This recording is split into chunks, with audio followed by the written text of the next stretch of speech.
How important are like rare earths or magnets when it comes to actually building out a missile? Just an F-35 fighter jet, one of them, uses more than 400 kilograms of rare earths. A submarine uses 4.6 tons of rare earths. 95% of these materials come from China. So basically, everyone is dependent on China for a standing army. And we're Right. days, if not weeks, away from a crisis. Tussle really seems to be between China and the US over here. Where does Europe stand? European defense sector is also going to be hit very hard because critical minerals are not just enablers of modern technology anymore. They're strategic tools, they're strategic leverage now. And these are tools for negotiation for any geopolitical turmoil. There were only 5 people sitting in China approving hundreds of applications or thousands of applications. So you can imagine how what the time lag would be.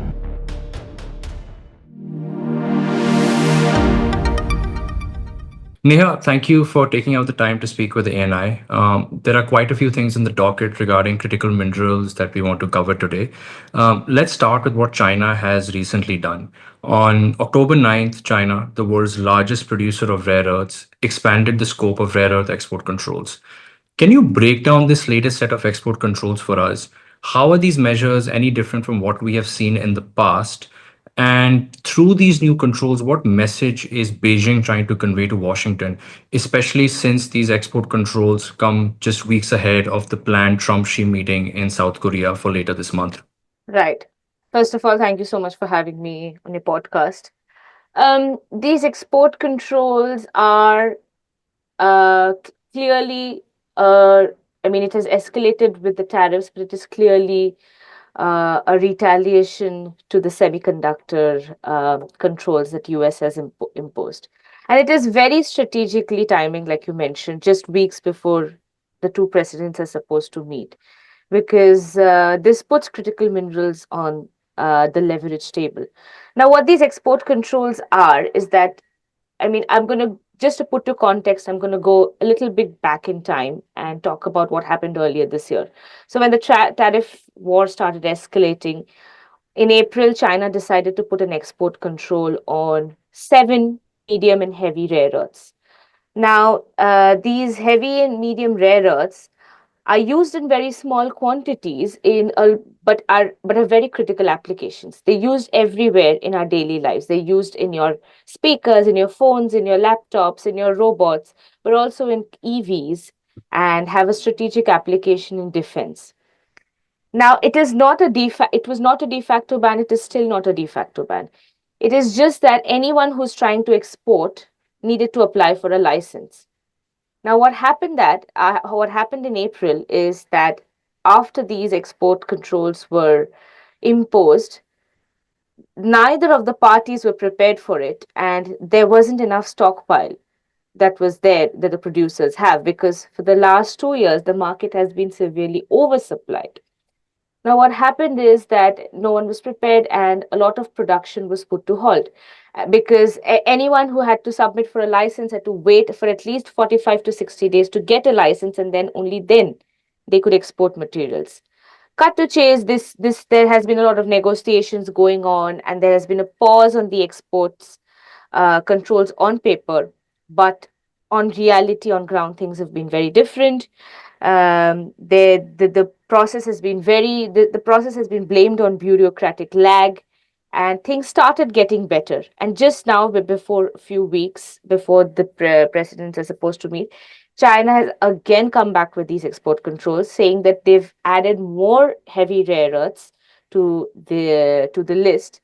But also this time there is going to be a license requirement for anyone who's trying to use any material that they're trying to re-import from China. So, say for example, some countries are taking in material, processing them, or making something out of them, and then re-exporting to some other companies, and they will also get affected. And even IP that is coming from China is going to get affected.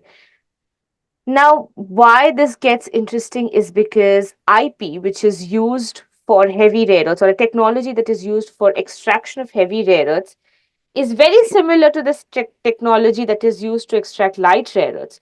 So even though technically it is not a ban or not a restriction on all the rare earths, it transcends across everything and it spills across on everything. And then the end use applications of it are huge. But where things get interesting or where things get strategic is that a lot of these heavy rare earths are used in defense. The Tomahawk missiles, say for example, F-35s. Just an F-35 fighter jet, one of them, uses more than 400 kilograms of rare earths. A submarine uses 4.6 tons of rare earths. So, and they very clearly mentioned that this time, that even the last time and this time, the export restrictions are in place because they do not want to supply to any defense manufacturing organization. So any company who is manufacturing these missiles, these fighter jets, or linked to these will be affected. There will be no supply. And why this is critical? Because 95% of these materials come from China.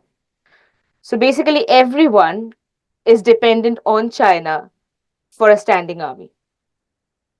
And we're Right. days, if not weeks, away from a crisis. Right. So, given all that we know, and if you just take a step back right now, and from where you are sitting, how are you advising your clients on these Chinese export controls? Are you just telling them to wait it out till the two leaders meet in South Korea and maybe there is a deal on the table?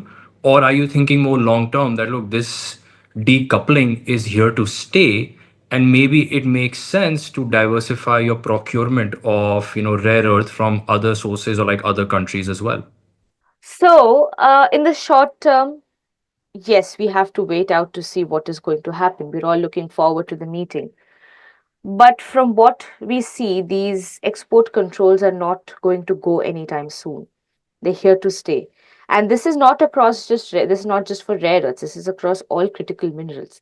Because critical minerals are not just enablers of modern technology anymore. They're strategic tools, they're strategic leverage now. And these are tools for negotiation for any geopolitical turmoil. And for the long term, for the medium term, long term, yes, the best way to de risk yourself from such a situation is to either build your own supply chain, build your own ecosystem.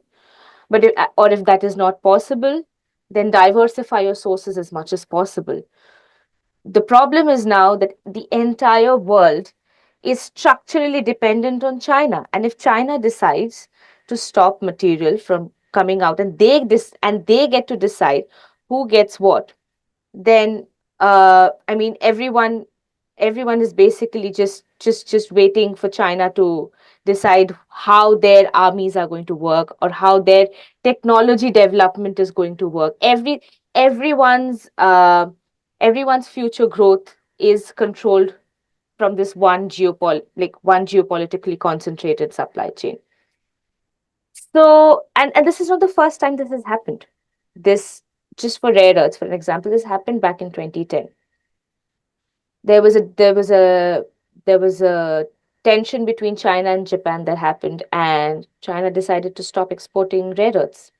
In fact, even when they did start resuming their production, what happened is that they oversupplied the market so much that no other producer outside of China was able to break into the market because the market was so oversupplied, demand was not as strong as supply was, prices crashed. And any producer outside of China would need a certain threshold to break even into the market. And because China was producing at a very low cost and at very low prices, everyone just depended on China and just got their material from China. But this is not about just getting cheap material anymore. If you want a secure supply chain, if you want to make sure that these export controls do not affect you, diversify your sources as much as possible. Make sure, but also focus on building your own upstream, midstream, and downstream capacity.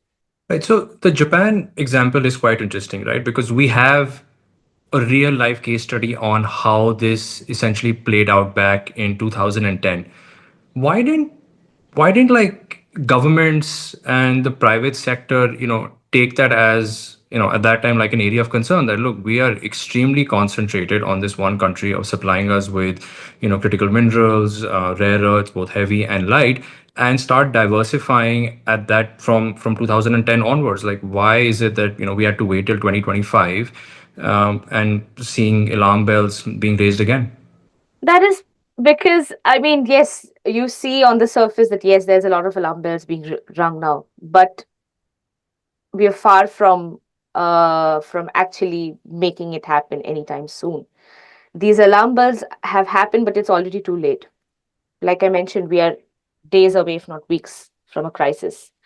And in 2010, when these happened, yes, there was a lot of noise around this, and a lot of developing producers came into the market. China's export restriction was challenged in the World Trade Organization, Mm. and they had to start producing. They had to resume their exports, and because they China is able to produce and grow their production at very low cost, and they have and they do not have that added burden of a capital return because they get all their funding from the state. It was very easy for them to grow, and for anyone who needed any material, they always got cheap material. They got access to cheap material. They've they've basically made everyone dependable on them. In fact, I'll give you an example. Rare earths was first actually it started production in the US in the 1980s. US was the major rare earths producer. But what happened? What happened is that there were such stringent environmental policies and not so supportive industrial policies that ultimately those companies either were shut down because of very strict licenses or lack of funding support, or they went bankrupt. Versus China had very flexible environmental policies. They were like, and rare earths mining or any critical mining essentially is a very dirty process. Mm. It harms the environment a lot. So China gave that cushion that, okay, we are going to do the dirty work for you. You can come to us for the material. And now China has managed to grow that since 1980s till now. And cut to chase, now everyone is just heavily dependent on China. I mean, is it fair to say that this was essentially just a labor cost and an environmental arbitrage that China just played on the West? Essentially, kind of, yes. But also, China has always focused on building a manufacturing economy, Hmm. versus the West has always focused on building an IP economy, Services, yeah, or a like service knowledge based economy, economy. right? So, I mean, this is fundamental commodity economics. So whenever geopolitics is staged, whenever anything is at stake, it is always manufacturing is fundamental and manufacturing is key. So anyone who has that manufacturing power is going to thrive and gets to decide the fate of everyone else. And that's essentially what is happening right now. Right. And I think you touched on this at the start. Like an interesting thing about critical minerals, rare earths, is that they are virtually used in every aspect of modern day life now, right? Like automobiles, EVs, smartphones, semiconductors, essentially anything that has like an on and off switch has some element of a rare earth powering it. Um, what impact will these export controls have on these, industries? Are there like any specific sectors that are likely to be hit the hardest? Just to throw out an example, in India, a couple of months back, the automobile manufacturers raised the point of like a shortage of permanent magnets, which could halt and even in some cases did halt production lines. So your thoughts on this? You've pointed out the pain point accurately. So, e mobility is the largest demand driver for rare earths or most of the critical minerals. And that sector was hit the hardest when April export controls came into Mm. the picture. It was not because there was not enough material in the market, it was just that it was controlled from one point and it never made it to the consumers. So, because there was a because there was the export restrictions happened suddenly and exports suddenly stopped. There was a huge bureaucratic lag. Now, hundreds of applications just came from European automobile manufacturers alone. And India, like you mentioned, India is also heavily dependent on China for its chips, for its magnets. And everyone started whistleblowing because they did not have access to magnets, and they were not prepared. They did not have enough stockpile. And I mean, at one point of time, we were talking to we were talking to market participants in April and May, where we got an intel that there were only 5 people sitting in China approving hundreds of applications, or thousands of applications rather. So you can imagine how what the time lag would be. And yes, a lot of production lines came to a halt, although they were not directly affected. And there was always a speculation around what the end use of these magnets would be. So you had to submit like really long applications, and because of that, you had to reveal a lot of sensitive IP, because it ultimately made you had to reveal who you're supplying to, who your stakeholders are. And this has happened again this time. So they've made it very clear that if, I mean, they're obviously not going to supply to any defense manufacturing organization, but also if any company has more than 50% of equity of any organization that is related to defense will also get affected.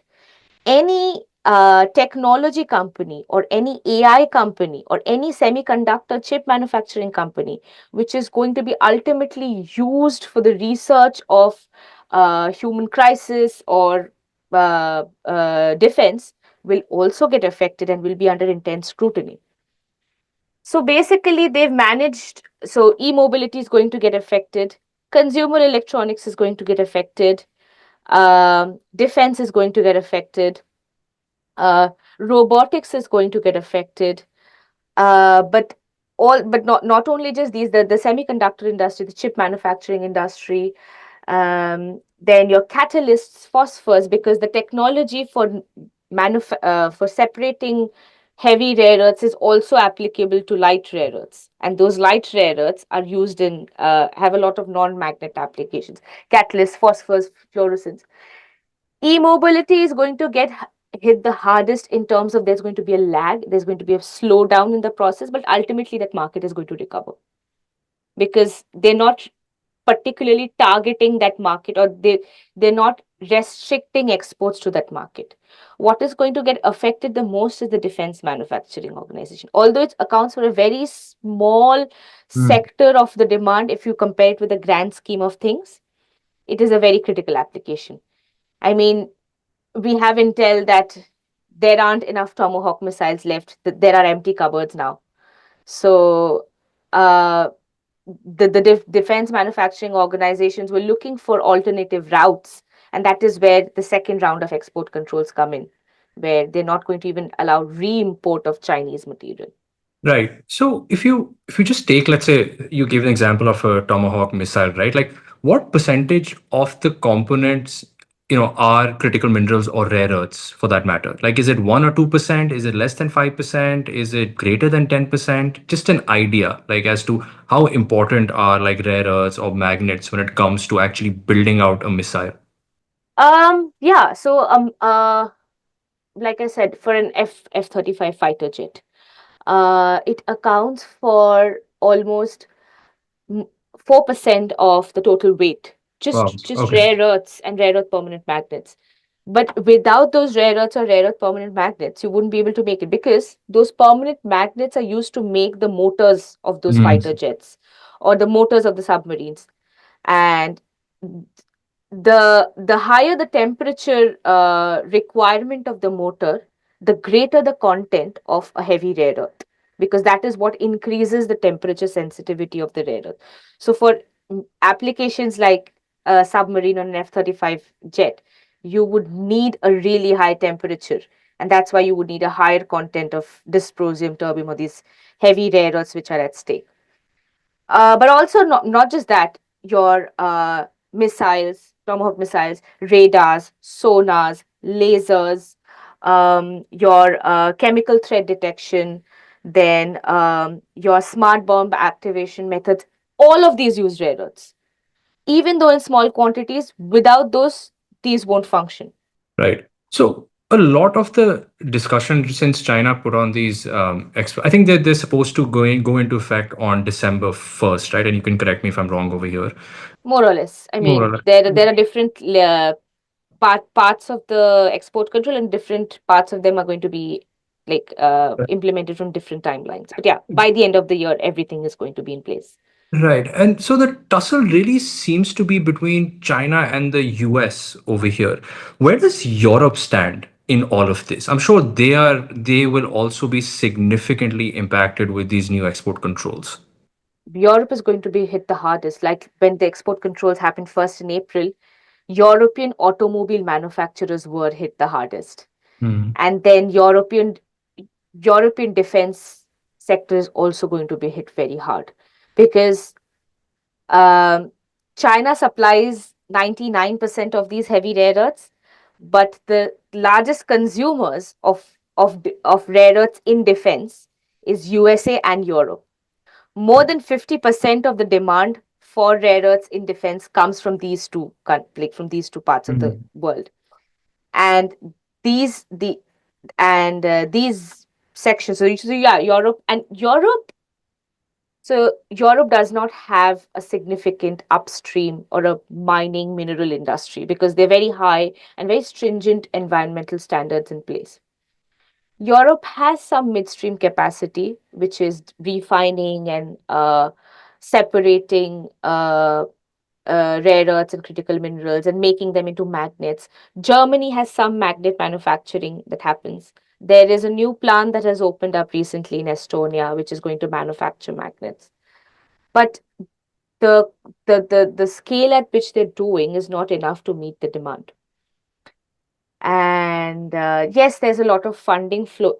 Yes, Europe is going to become the next big recycling hub, Mhm.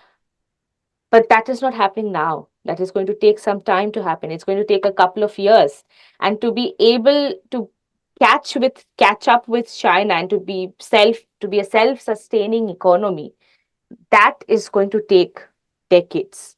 I mean, what I was trying to say is that, I mean, yes, they're focusing on building a midstream capacity. They're focusing on building a recycling capacity. The big recycling is a big thing in UK and Europe, but recycling can never replace primary supply. It can never be a substitute for that. It can only complement primary supply. So like you mentioned as well that just there are like 3 to 4 bureaucrats working in some ministry in China that are reviewing the applications that are coming in, right? And just given the broad scope of these export controls, how does China realistically go about enforcing these new rules? Will they be doing it through surprise inspections or end product testing, or are they just relying on the companies to voluntarily disclose, why they'll be using these rare earths and what they'll be using it for? And what if like they identify a company that wasn't playing by these new rules, that maybe understated what they'll be using the rare earths for? What happens to the company then? Are they penalized? Are they put on a blacklist? Is the country that the company associated with also put on a blacklist? Like, what are the implications if somebody is caught not playing by these new rules? Now, there are two parts to this. I'll come to the second part first, which is related to the second export controls, because that is more about re-importing China's IP, re-importing China's material. Um, we're still yet to find out how exactly they're gonna keep an eye on everyone that is trying to re-import China's material, because that's basically everyone at this Mm. point.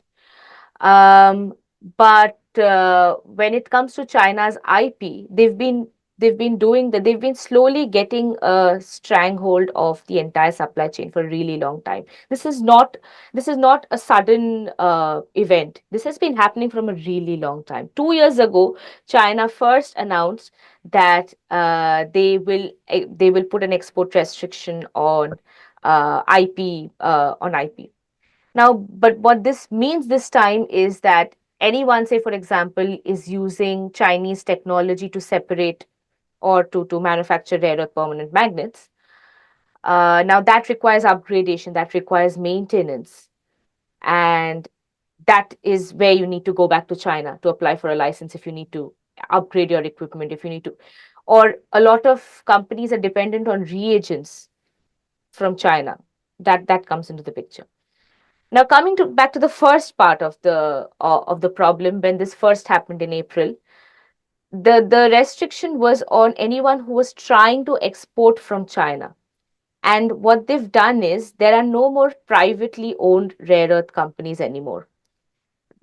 At the moment, everything is managed by these two big Chinese rare earth groups, which are ultimately reporting to the state, and they get and the state decides how much these two companies are going to produce rare earths and who they're going to sell it to, and these bigger companies then tell their subsidiaries how much they can produce and how much they cannot. So basically, it's a quota system in place.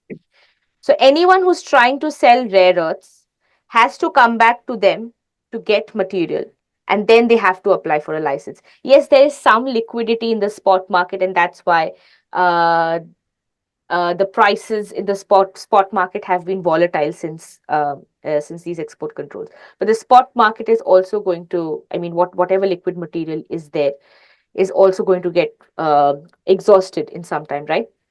Because yeah, I mean, yeah, there's not enough stockpile. So ultimately, what China has been doing is getting a stronghold of the entire supply chain from producing to consumption. So they have the visibility on who is producing and where is it going to. But what Yeah. really happens, like if they find a company and that hasn't been playing by the rules, does that company get blacklisted from buying from any of the state-owned enterprises that are supplying rare earths? Yeah, kind of. I mean, it's. I mean, at the moment, and if we try to talk in China, if we try to get information, when we talk to market participants, they're not allowed to talk. Right. Okay. And I mean, they've China has even issued a warning. Say, for example, a country or any company who's trying to stockpile material. So they're going to compare previous export volumes to current export volumes, and if they see a discrepancy, they're going to completely blacklist that company or that country. They've issued that warning. So we've spoken about the US, we've spoken about Europe. Now, if we come to India, and just talk a bit about what India is doing in this space. So in early 2025, India launched the National Critical Minerals Mission (NCMM) to boost the exploration, mining, processing, and refining of critical minerals and rare earths within its borders. So I just want to get your first thoughts on this initiative, and really, what should be India's North Star when they think of such a program? Right. So the NCMM, it's a good policy in place, but again, I mean, it's long overdue and it's a strategic move. India has finally started recognizing critical minerals that that they basically underpin everything from clean energy Right. to defense to high tech manufacturing.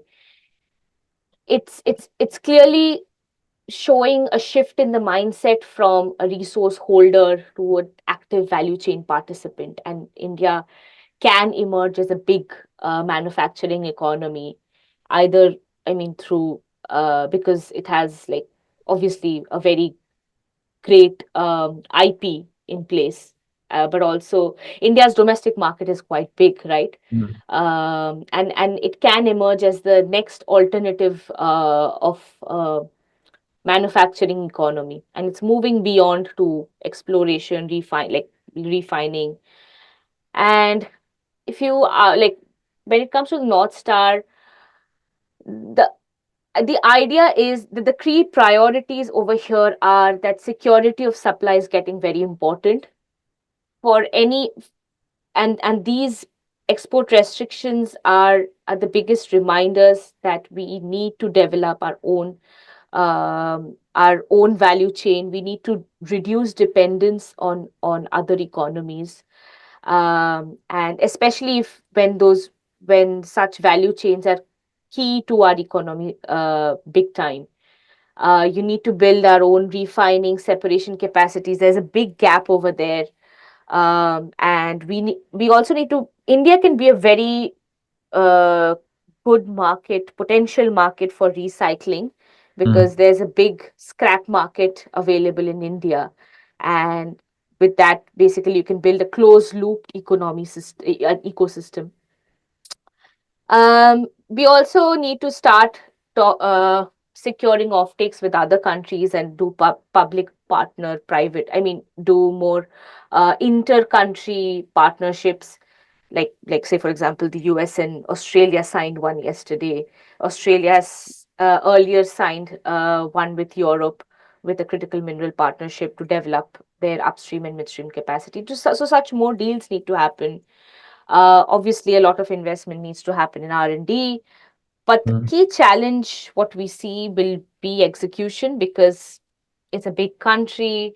There's a lot of population. There's a lot of bureaucratic lag, and with the government stepping in, there has to be a lot of coordination between ministries. There have to be faster clearances and policies in place, and there has to be de-risking investment. I mean, the first step of the way has to be awareness. You need to do more conferences in place. You need to talk more about these problems so that people understand. And these a lot of startups need to be supported to build the ecosystem. It's not just big companies.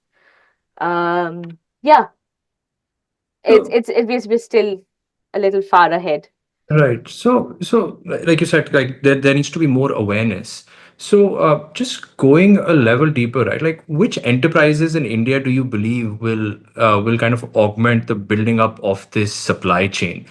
Is it going to be more of private enterprises, or is it going to be like China, where it's essentially just a handful of state-owned enterprises that will be operating in this space? Like, how do you see that, ratio going forward? So ideally the government has to take the first step. So Right. for example, when it comes to rare earths, IREL is the government body that currently manages rare earth manufacturing and rare earth manufacturing in India. So they need to take a bigger initiative, a bigger step, and they need to manage a big part of it, because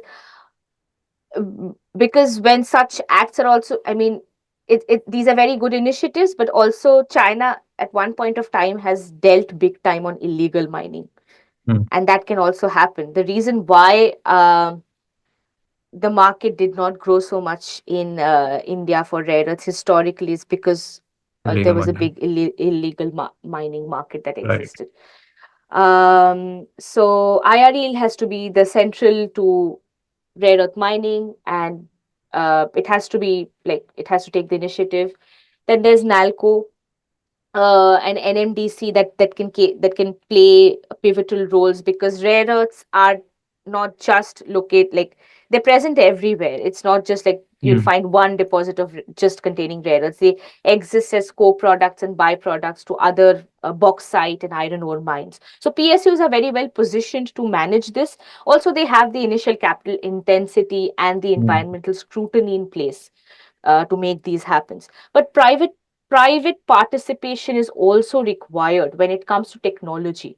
So private partners, like private companies like Tata Steel, Adani, JSW, Vedanta, they already have the technology. They're signaling their interests in a lot of these critical mineral projects, but they need to focus on developing innovative technologies. Like the solvent extraction is the traditional technology that exists, but you can develop low cost technologies, or improve technologies in refining, in alloying, in magnet manufacturing.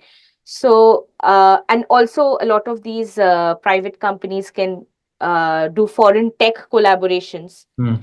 to develop. So the ideal scenario would be a public private partnership model, where PSUs can help secure material and private partners can drive the downstream value creation. It's very similar to Right. India's semiconductor model, but also you need to place incentives in, Mm. it has to be a concept. It has to be a combination of incentives and partnerships. And you also need to encourage, like I mentioned, startups and academia industry collaboration that can help bridge that gap. realistically, what role can startups play in this space? Like the way I think about this space is that it feels like it requires a lot of capital, and it requires a lot of patient capital as well, because the build out period is so long. So have we seen examples of, startups, kind of investing in this space or getting funding maybe in the US or in Europe or in China for that matter, that have done well? I mean, value chain is not just, it just doesn't mean that value. I mean, there's one main value chain, but there are a lot of components that feed into the value chain, and that is where Right. startups come in. Got Say, for it. example, market intelligence, data intelligence, that's a Mm. big part of the value chain. Mm. And I mean, Understand. Yep. the in the Indian market needs to get out of a mindset of oh yes, we are the bigger industry, so we are part of the industry, we know everything, a know it all mindset. You Mm. have to let everyone help you, and you can together do it. You cannot do everything by yourself. That is what India needs to get over with, that mindset. That is where Understand. startups come into the picture. Understand. Makes sense. I also want to talk a bit about the intersection of capital markets and rare earths. I feel that this doesn't get as much media attention as it should. So given like the recent amendments to the Mines and Minerals Act, which was passed during the 2025 monsoon session of Parliament in India, India decided to launch like a minerals exchange, very similar to the LME. At least the concept should be very similar to the LME. How important are capital markets for the price discovery of rare earths? Can you just give us an idea as to how prices are, let's say, set for a portfolio of rare earths? Is there an international benchmark or an index or anything similar out there that investors can use? At the moment, up until these export restrictions started happening, there was only one index, and that was controlled by China. It was China DDP index. Since these Sorry, export restrictions, what was it called again? I didn't get that. China DDP. China TTP index. Okay. Since these export restrictions, we've started seeing the emergence of several new indexes, especially for heavies. We are seeing heavies being traded in Europe and North America for 3 times, 5 times, or even 10 times the prices that are there in China. For Mm. NDPR, not so much. We're not seeing that diverge happening in the market. So what essentially is happening is that this is setting the stone for a potential market bifurcation, where there can be a separate index for the West, a separate index for China. But what we are anticipating is that it's not going to be that simple. It's going to be way more complicated. And if proper exchanges are not put in place, this I mean, the market is already not very liquid, and Mm. prices could shoot up, which is ultimately going to affect consumers like you and I. And what a mineral exchange like this does is that it provides a transparent price discovery, which is very opaque for markets, especially like rare earths. And it also, it can reduce a lot of information asymmetry, and it sets the standards. And basically anyone who's trying to enter the market, these exchanges and these capital markets, they give an understanding of anyone who's trying to enter the market, be it an investor, be it a producer, what the prices should look like, what the market should look like, where the profitability could be, and so on. Mm. Especially because rare earth mines, or any of these mines, have like very long gestation periods, have very volatile Mm. returns, and derivative instruments like these can help hedge risks and can obviously make financing easier. Now, but there's a caveat to this. For markets like rare earths, which are not so liquid and very niche, meaningful price discovery, a price index would heavily depend on data availability and actual trade volumes. You can't put price indexes in place or price exchanges in place on speculative prices, and you need to be very transparent. So that's the caveat that comes into the picture. So I mean, it could become a regional hub for an exchange, but I mean, there needs to be a market first to have an exchange in the first place. And my last question before we wrap up is how, at least from India's perspective, how important will workforce development be to the build out of this industry, right? Like, what does India need to do to build the talent pool? Do we need more mining graduates? Because this has been a concern in many Western economies too, that want to play like a growing role in this space. So your parting thoughts on this? Yeah. Yes, we definitely need more mining graduates. Uh,